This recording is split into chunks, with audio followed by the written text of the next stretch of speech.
Snehlata Srivastava एक्सएसजी Lok Sabha channel में पुनः आपका स्वागत है। फाइनेंशियल मेमोरेंडा जो कि बिल्स के साथ लोकसभा और राज्यसभा में प्रस्तुत किया जाता है, उसके बारे में मैं प्रीवियस वीडियो में इंग्लिश में बता चुकी हूँ। इस वीडियो में मैं आपको हिंदी में बता रही हूँ क्योंकि ऐसी रिक्वेस्ट मुझे दी गई है। ये फाइनेंशियल मेमोरेंडा एक बहुत ही इम्पॉर्टेंट पार्ट होता है किसी भी बिल को कंसिडरेशन के लिए प्रस्तुत करने में। इसमें क्लॉज बाय क्लॉज जो एक्सपेंडिचर होता है रिकरिंग और नॉन रिकरिंग, उसके बारे में जानकारी दी जाती है।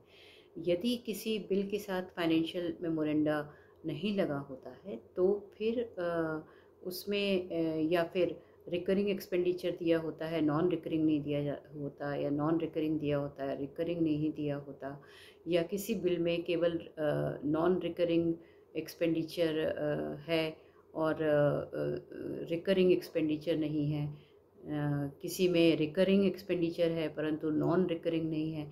इन सब का मेंशन जो मिनिस्टर इंचार्ज हैं उन्हें फाइनेंशियल मेमोरेंडा में करना होता है।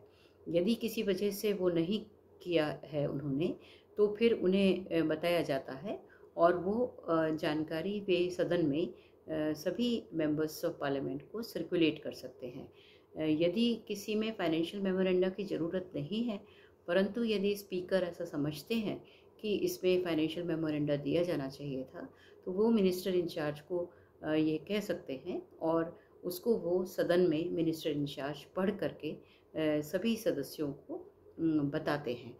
और वैसे जो जनरल प्रोसीजर है उसमें बिल के साथ यदि कंसोलिडेटेड फंड ऑफ इंडिया से एक्सपेंडिचर की स्थिति बन रही है तो फाइनेंशियल मेमोरेंडा सामान्यतया अपेंड होके ही आता है।